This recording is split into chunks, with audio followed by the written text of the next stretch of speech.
Obamacare is in a total death spiral, and the problems will only get worse if Congress fails to act. Obamacare is dead. President Trump making his central argument that Republicans have no choice but to repeal and replace a plan that is now falling apart. And we're back now with the panel. So, Britt, Mitch McConnell didn't want his GOP colleagues to go home for this recess, concerned that spending a lot of time with their voters at home would only weaken support, not strengthen support for repeal and replace. How much trouble are Republicans in now in passing a bill? Well, I think the bill's in trouble, and it will have to be revised, and whether it can be revised to the point where it can gather a majority in the Senate is a question. And what is really troubling about this, Chris, is this, that at the heart of these repeal and replace efforts is the reform of Medicaid, not to cut its spending, but to reduce the spiraling rate of growth of that program. If the Republicans, with control of both houses in the White House, cannot do this on this matter, it signals that entitlement reform, which for budgetary and fiscal reasons and for the national economy needs to happen, cannot happen. And that, in my mind, is alarming, disturbing, and very worrisome. We ask you for questions for the panel, and on this question of whether or not the Senate is going to be able, Republicans in the Senate, to repeal and replace Obamacare, we got this on Twitter from Ron Powell, who writes, why, if they had 8 years and multiple House votes to repeal, did you not have an alternative ready when you took power? It's clear they had zero. Speaker Gingrich, how do you answer Ron? Well, they did have a plan, and I think what they've learned painfully is that the kind of plan you have when everybody assumes it'll get vetoed gets one level of scrutiny.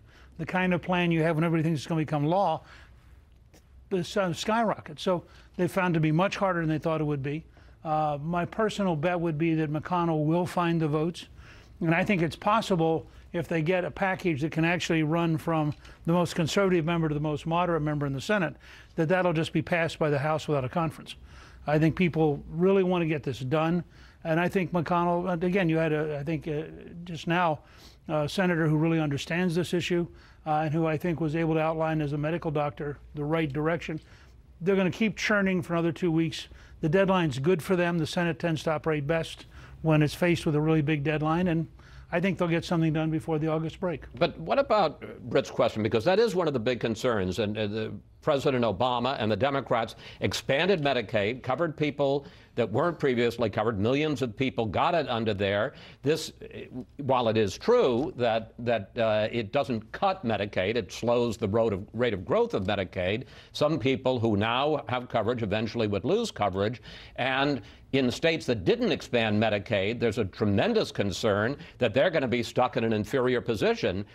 How do you make them whole? Well, both sides. I'm underwhelmed by governors who love free money. I mean, you have a lot of governors who say, oh, we want more of this money. 90% of the cost being picked up by the feds for the expanded part of Medicaid, which, by the way, actually discriminates against, for example, Americans with disabilities, because they only get 62% federal funding. And some states have actually re-rigged the game to get more able-bodied adults. Second, I would say look at what Mary Mayhew did in Maine, where they passed reforms that said if you're an able-bodied adult, then you ought to be required to work if you have no children.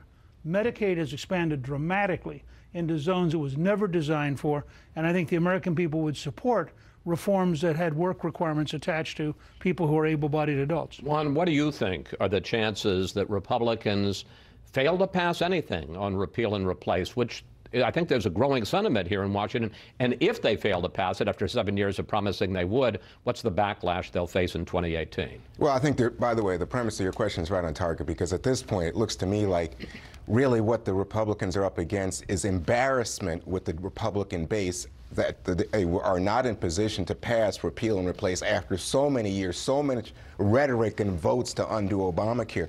And you have conservative lobbying groups here in town who are pressing hard, insisting that there must repeal and replace or they will pay a price in 2018 in the midterms. But the fact is that ultimately, Mitch McConnell has expressed doubts about having it. President Trump, the votes to pass it. President Trump has said the House bill is mean, Chris, mean. And so what you have is the question of how the base reacts. And at this point, I think the base in a polarized electorate is not going to abandon Republicans if they fail to repeal and replace. They're not going to go vote for the Democrats. The problem is a political one. Because at this point, we're not talking about a good plan. Nobody even Republicans, when they're polled, don't think this is a good plan for them.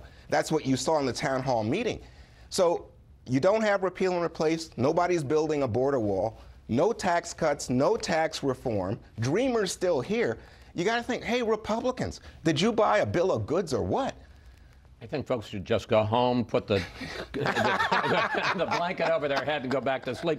Congresswoman Edwards, President Trump, in that opening clip we played, may be overstating it, but you got to agree that Obamacare, as it currently stands, is in trouble. Premiums are going up, deductibles are going up, and let me put this on the screen. In 2016, 85% of enrollees had a choice of 3 or more insurers. This year, only 58% of enrollees have a choice of 3 or more insurers. And just to take away one of your arguments, a lot of this started before President Trump became president. Well, I also think that, first of all, the rate of increase is not the rate of increase that we would have seen had we done nothing at all. That is really clear. Medical costs were skyrocketing.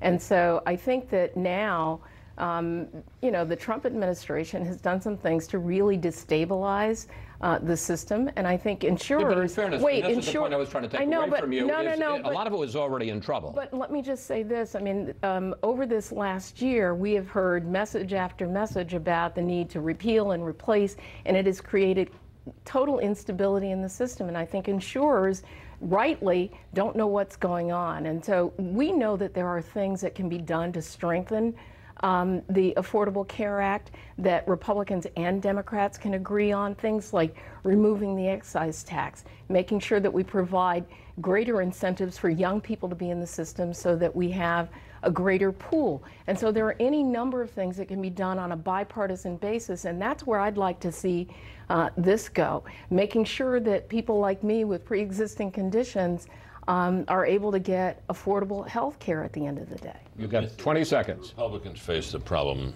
of doing nothing and seeing this collapse.